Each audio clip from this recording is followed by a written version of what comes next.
다윗이 그가 하나님 앞에 고백하고 사람들 앞에 선포하면서 자신감을 가졌던 메시지가 몇 가지 있었습니다. 전쟁은 여호와께 속했다. 또 오늘 본문 말씀에 이젠 말할 수 있다.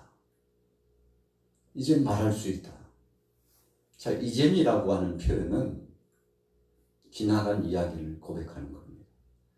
그 당시에는 잘 몰랐는데 지내놓고 보니까 하나님의 은혜였다, 하나님의 사랑이었다, 하나님의 보호하심이요 인도였다라고 말할 수 있다는 것입니다.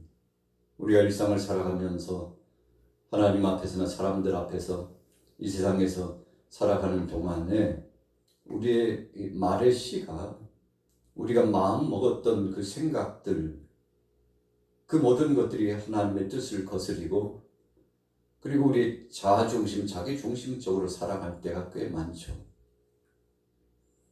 그 당시에는 하나님의 은혜인 줄 모르고 하나님의 사랑인 줄 모르고 하나님을 향하여 원망하고 불평한 적도 많이 있는 거 아니겠습니까? 그런데 1년이 지나고 혹은 5년, 10년이 지난 다음에 20년이 지나고 30년이 지난 다음에 우리 인생 여정에 지나간 세월 속의 삶의 과정을 돌이켜 보니까 야, 하나님의 사랑이요, 하나님의 은혜였구나 라고 생각하는 경우가 종종 나타날 수 있게 된다는 것입니다. 다윗도 그랬습니다. 어떤 때는 자신이 생각할 때 부모도 나를 버렸구나 생각한 적이 있었죠. 사무엘 선지자께서 그의 집에 왔을 때 막내였던 그는 들에 나가서 양을 치고 있었죠. 경사스러운 자리입니다. 이스라엘의 역대 이제 2대 왕으로 등극할 수 있는, 기초를 놓을 수 있는 기름 부는 역사가 진행될 것이었죠. 물론 감춰진 비밀로서 은밀하게 진행되었습니다만 어찌 보면 다윗이 들녘에서 돌아왔을 때 그 자리가 보니까 보통 자리가 아니에요. 왜 나는 소외됐을까 생각할 수 있죠. 왜 아버지는, 왜 형제들은 나를 외면하고 내게는 관심이 없는가 생각할 수 있죠. 그러나 지내놓고 보니까 들녘에 있었던 양을 쳤을 때 그때가 행복이었다는 것입니다. 감사였다는 거죠. 그 당시는 몰랐지만 하나님께서 그 많고 많은 사람 가운데 마치 핀셋으로 탁 집어서 들어 올리는 것처럼 하나님께서 다윗을 불러서 세워주셨는데 참 경이로운 역사요, 감사할 일입니다. 형제들은 선택함을 받지 못했다고 하는 것에 대한 불만족스러움이 늘 그 속에 있었을 겁니다. 아니 왜 다윗이야? 왜 다윗이냐고? 왜 나는 안 되는 거지 생각했을 겁니다. 다윗은 생각해 보았어요. 이 모든 것이 하나님의 은혜라고 생각했습니다. 그가 아버지 심부름을 가지고 전장터에 나가가지고 전쟁의 상황이 어떤지, 형들은 안전한지 보려고 갔는데 형제들이 그랬죠. 저놈의 자식, 아이고 또 구경하러 왔구나. 항상 하는 짓마다 미워. 다윗은 왜 미운지 몰라. 형제들이 비아냥거렸거든요. 너 왜 여기 왔어? 구경하러 왔나? 여러분, 그런데 다윗이 전쟁의 이 상황을 보니까 참 기가 막혀요. 골리앗이 나와가지고 여호와의 이름을 망령되이 일컬고 하나님의 백성들을 모욕하고 능욕하고 있는데 그냥 지나칠 수 없었어요. 그때 다윗의 마음속에 하나님의 영이, 성령이 감동했죠. 그에게 용기 백배하도록 했습니다. 하나님께서 그를 주관하시고 그를 이끌어 주셨죠. 자, 우리가 성경의 문맥을 보면 다윗이 자의적으로 한 것 같지만 그러나 그렇지 않습니다. 여호와 이레입니다. 에베네셀입니다. 하나님이 여기까지 인도하시고 또 주관하셨던 겁니다. 그래서 아버지 심부름을 통해서 왔지만 그 속에도 하나님의 섭리가 있고 하나님의 능력과 은혜가 있었다는 사실을 그가 나중에 추억하면서 깨닫는 거죠. 그 적장 골리앗 앞에 다윗이 용기 백배에서 나가가지고 하나님의 말씀을 선포하고 너는 칼과 창과 단창으로 내게 오지만 나는 만군의 여호와의 이름으로 간다 하면서 선포하여 나가서 골리앗을 때려눕히고 승리하는 다윗의 모습을 보세요. 대단하지 않습니까? 그래 다윗이 오늘 본문 말씀 시편 124편에도 이제 말할 수 있습니다. 그때 하나님께서 개입하시지 않았더라면 나는 골리앗의 손에 붙잡혀서 능욕을 당하고 죽을 수밖에 없었는데 절체절명의 위기감 속에서 사면초가의 위기감 속에서 하나님이 개입해 주셔가지고 여느 때와는 다르게 그 물매를 던졌는데 골리앗의 이마에 급소에 하나님께서 개입하심으로 그냥 둘도 아니고 한 방에 골리앗이 넘어지도록 역사해 주신 그 하나님. 그래서 다윗은 그랬잖아요. 전쟁은 하나님께 속해 있다. 전쟁의 승패는 내가 잘나서 지혜가 있어서 전술이 좋아서가 아니고 하나님이 역사해 주셔야, 하나님이 주관해 주시고 도와주셔야 된다는 것을 그는 늘 마음속에 있었죠. 그래서 사울왕 앞에 가서도 자신 있게 이야기할 수 있었습니다. 왕이여, 제가 잘해서 되는 거 아닙니다. 하나님이 도우시기 때문에 되는 것이죠. 왕이여, 저를 못 믿으십니까? 저는 나 자신 자아를 의지하고 내 힘을 의지하여 나온 것이 아니고 하나님이 내게 함께 하심을 믿고 가는 것입니다. 제가 들녘에서 양을 칠 때 맹수떼들이 이 사자와 곰이 등장해가지고 아버지께서 내게 맡겨주신 양떼를 늑탈해 가려고 후미에서부터 도전해 볼 때 어떤 때는 물매를 사용해가지고 쫓아내기도 하고 막대기로 쫓아내기도 하고 제어하기도 하다가 그래도 안 될 때는 사자나 곰의 수염을 붙잡고 그 입을 찢고 내가 이겨 승리할 수 있었고, 그렇게 함으로써 양떼들을 지킬 수 있었습니다. 그때마다 하나님이 나를 도와주셨죠. 여러분, 다윗이 고백한 핵심적인 포인트는 하나님이 하셨습니다. 하나님이 하실 것입니다. 오늘 본문에도 보면 다윗이 참 위기감에 봉착했습니다. 오늘 본문의 배경은 사무엘하 8장에 등장하고 있는 수리아 지역과 그리고 에돔과의 전쟁 속에서 다윗이 참패를 당할 수밖에 없는 위기감이 고조되었습니다.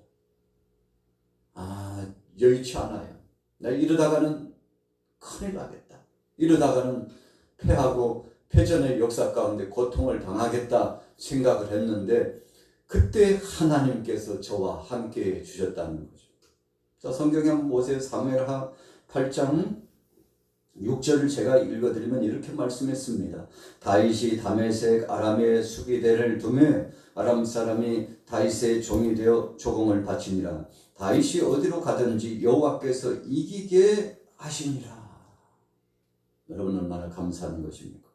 사무엘하 8장에 나타나고 있어요. 8장 1절에 보니까 그 후에 다윗이 블레셋 사람들을 쳐서 항복을 받고 블레셋 사람들의 손에서 메덱 암마를 빼앗으니라. 여러분, 다윗이 가는 곳곳마다 승리하고 승리의 개선가를 나타내고 하나님의 영광을 드러냈습니다. 이유가 무엇입니까? 다윗이 어디로 가든지 여호와께서 이기게 하셨다. 전쟁의 승패는 하나님 손에 달려있다는 다윗의 이 신앙 고백을 하나님께서 만천하에 공포하게 하시고, 그리고 사람들의 그 생각 속에 다윗이 아니라 하나님이 하셨지. 다윗이 아니라 하나님이 하셨지. 사울왕이 다윗이 승전보를 올리고 돌아오니까 예루살렘 근동에 있는 사람들이 이구동성으로 노래하며 이야기합니다. 사울은 천천인데 다윗은 만만입니다. 사울은 천천이고 다윗은 만만입니다. 사울이 나갈 때는 그 전과가 조금밖에 안 됐는데 다윗이 나가니까 그 승전보가 대단하다고 노래하면서 사람들이 다윗을 칭찬하고, 그리고 다윗을 높이 지켜 오르니까 사울왕이 그 소리를 들었습니다. 얼마나 기분 나쁜지 몰라요.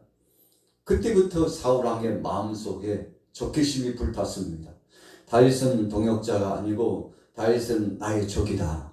다윗은 내 사위가 아니고 다윗은 몹쓸 사람이야. 내가 죽여야 될 정적이다 라고 생각했어요. 그때부터 분노가 사울왕의 마음속에 있었습니다.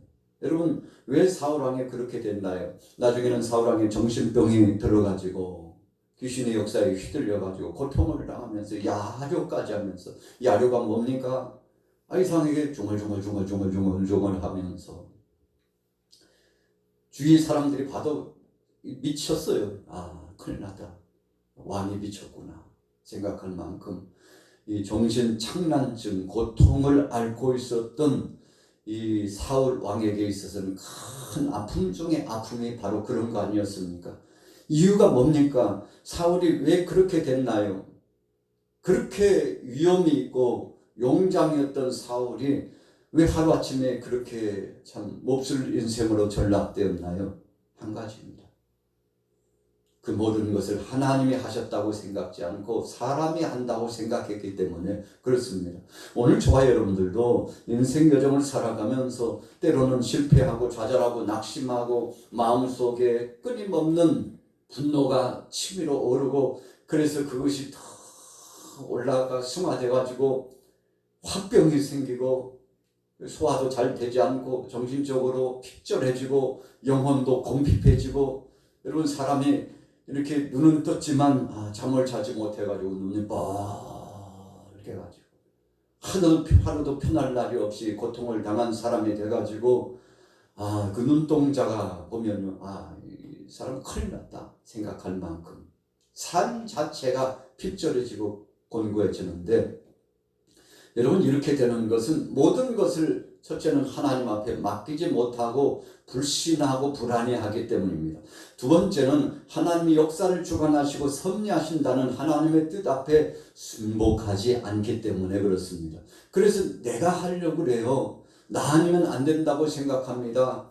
이 모든 것은 나 중심으로 돌아간다고 생각하기 때문에 여러분 내가 하려고 하다 보니까 이 무거운 짐을 지고, 찬송에도 나타나고 있습니다만 수고하고 무거운 짐에 짓눌려가지고 죽을 것만 같은, 그런데 그 모든 무거운 짐을 하나님 앞에 맡기면 얼마나 가벼운 짐을. 여러분 그래서 우리 심리학자가 발표한 대로 우리 사람들이 고민해가지고 애를 써서 이룰 수 있는 것은 약 3%밖에는 안 된대요. 97%는 불가능하다는 거 다 알고 있다는 거죠. 여러분 그러면 누가 하는 것입니까? 하나님이 섭리하는 거죠. 그래서 우리가 노력을 하고 열정을 가지고 사력을 다해서 계획안을 수립하고, 어떤 때는 전쟁 중에 전술을 가지고서 목적을 두고 정말 능란하게 일을 진행하고 일사불란하게 진행했어도 전쟁의 승패와 일의 성과의 마지막 마무리는 하나님이 해 주셔야 된다는 사실 앞에 우리가 무릎을 꿇게 되는 거죠. 여러분 그래서 하나님 앞에 맡기는 사람은 정신적으로도 자유롭습니다. 그래서 성경에도 말씀하시기를 진리를 알지니 진리가 너희를 자유케 하리라. 진리가 뭡니까? 진리는 예수님 자체예요. 진리는 하나님 말씀입니다. 진리는 하나님의 약속이에요. 무슨 약속입니까? 내가 너를 도와주리라, 내가 너와 함께하리라 하시는 하나님의 약속의 말씀입니다. 그래서 우리 믿음의 사람들은 허공을 치는 것과 같은 것을 치듯이 나아가는 목적이 있는 것 같으나 이룰 수 없는 목적을 쫓아가는 인생, 이런 모습으로 끝나지 않고 이제 하나님 앞에 맡기고서 하나님이 하신다고 모든 것을 내려놓고 나가면 그 속에 지혜가 있고 평안이 있고 복이 있는데, 오늘 저와 여러분들은 그런 평안과 복을 누리는 사람이 되기를 예수님의 이름으로 축복합니다. 자, 다윗이 그랬다는 거예요. 오늘 본문의 주제가 뭐라고 그랬습니까? 이제 말할 수 있다. 이제 말할 수 있다. 여러분 1절에 보세요. 이스라엘은 이제 말하기를 여호와께서 우리 편에 계시지 아니하셨더라면 우리가 어떻게 하였으랴. 생각만 해도요 끔찍해요. 그때 암몬 족속들이 또 수리아 지역에서 그 많은 대군들이 진격해 왔을 때 하나님이 도와주시지 않았더라면 어쩔 뻔했나. 하나님께서 도와주셨다고 성경은 분명히 말씀하고 있고 다윗도 오늘 본문 말씀을 통해서 고백하고 있죠. 여러분, 그래서 하나님이 기뻐하는 사람, 복을 누리면서 살 사람, 또 살고 있는 사람들은요 특징이 있습니다. 나도 좀 복도 받고 싶고, 물권 영권 누리고 싶고, 좀 여유롭게 힘있게 살고 싶은데 왜 안 되는지 몰라. 여러분, 다른 데 비결이 있는 것이 아닙니다. 하나님께 맡기면 됩니다. 내가 하려고 하지 말고 우리는 땀을 흘려서 열심히 일하고 수고를 하되 그 열정에 더하여 마음속에 고백하길, 주여 제가 열심히 하고 수고를 했지만 그러나 열매 맺게 하시는 분은 하나님이신 줄로 믿사오니 주께서 역사하여 주실 줄로 믿습니다 하고 여러분 결과를 하나님 앞에 맡기면 우리가 실족하지 않고 힘들지 않고 힘을 얻어 나갈 수 있는 복된 사람이 되는 겁니다. 그래서 삶에 성공적으로 살아가는 비결은 하나님 앞에 다 내려놓는 겁니다. 그래서 예수님께서도 사랑하는 제자들에게 너희가 나를 따르려거든. 자, 주님을 따른다는 것이 뭡니까? 주님을 따라가서 지름길로 가고 복을 누리고 영생의 복을 누리고 세상에서 방황하지 않고 하나님 앞에 맡기면서 복된 삶을 사는 것인데, 나를 따라오려거든 자기를 부인하고 자기 십자가를 지고 나를 쫓을 것이니라. 참 진리의 말씀을 예수님께서 주셨죠. 여러분, 그 말씀의 핵심적인 결론의 한마디의 뜻은 뭡니까? 하나님께 맡겼다.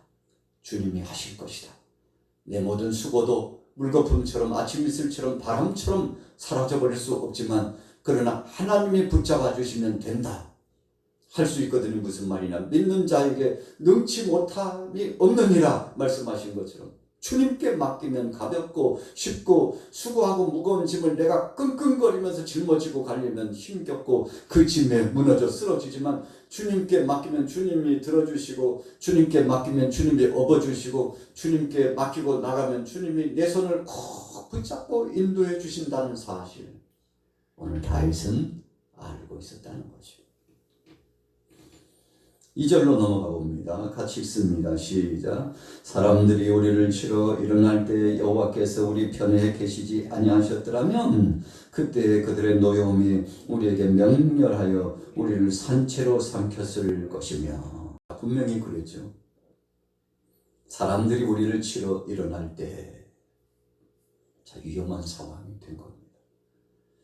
여호와께서 우리 편에 계시지 아니하셨더라면, 하나님께서 함께하고 계셨어요. 혼자인 줄 알았는데 엄청난 적들이 몰려와요. 사람들이 나만 공격하는 것 같고 우리만 공격하는 것 같아. 아무것도 도울 힘이 보이지 않습니다. 그런데 어디서부터 내려왔는지 구원의 손길이 역사했어요. 히스기야 왕이 절체절명의 위기감 속에 이 엄청난 아수리 대군들이 몰려와가지고 사내립을 비롯해서 대군들이 몰려와서 포위망이 좁혀오는데 성이 포위됐어요. 이제는 끝났구나 생각했습니다. 그러면서 엄포를 놓습니다.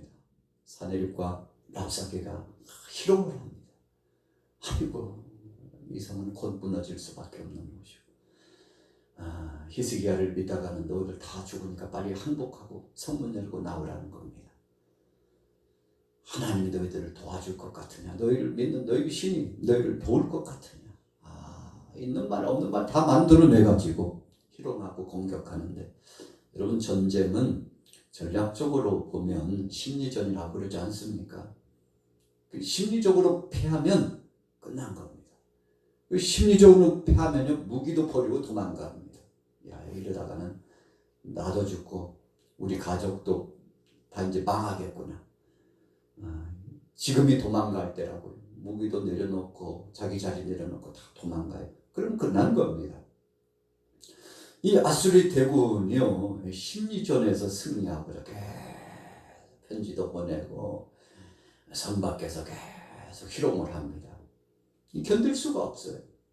그런데 그때 히스기야가 하나님 앞에 나가서 엎드려 간절히 기도하죠. 그랬더니 하나님께서 도와주신다는 확증이 오고 하나님께서 함께 임재해 주신다는 은혜가 내려지는데, 그래서 백성들에게 두려워하지 말고 하나님을 의지하고 가자고, 저들이 희롱하는 말에 휘둘리지 말라고, 그래서 믿음으로 나갔더니 밤 사이에 하나님께서 18만 5천 명을 전멸하게 하시고 하나님께서 승리하게 해 주셨잖아요.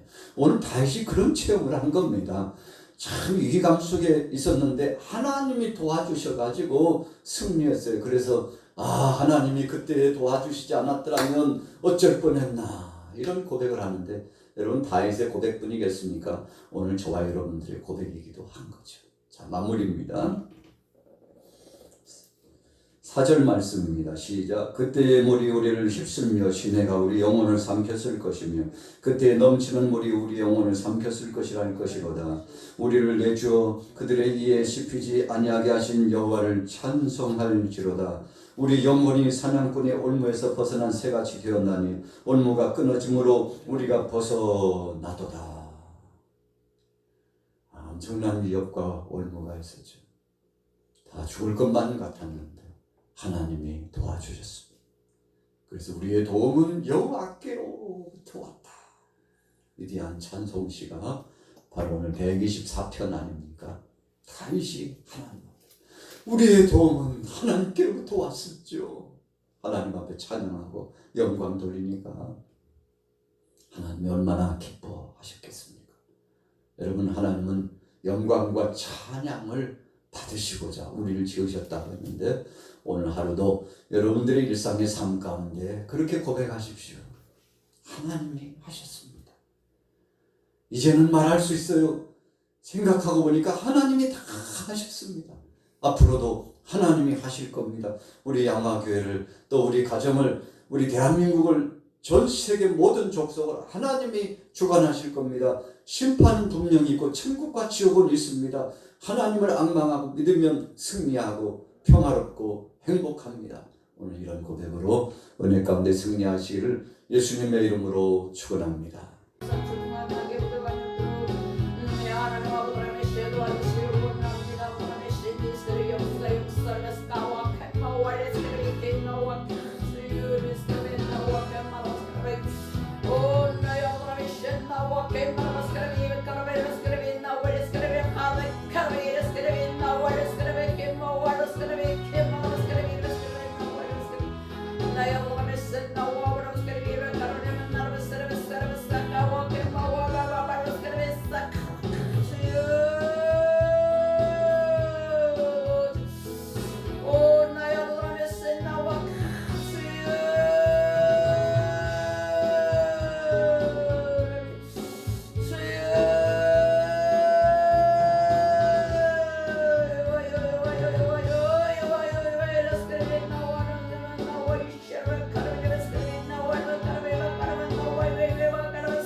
끝난다.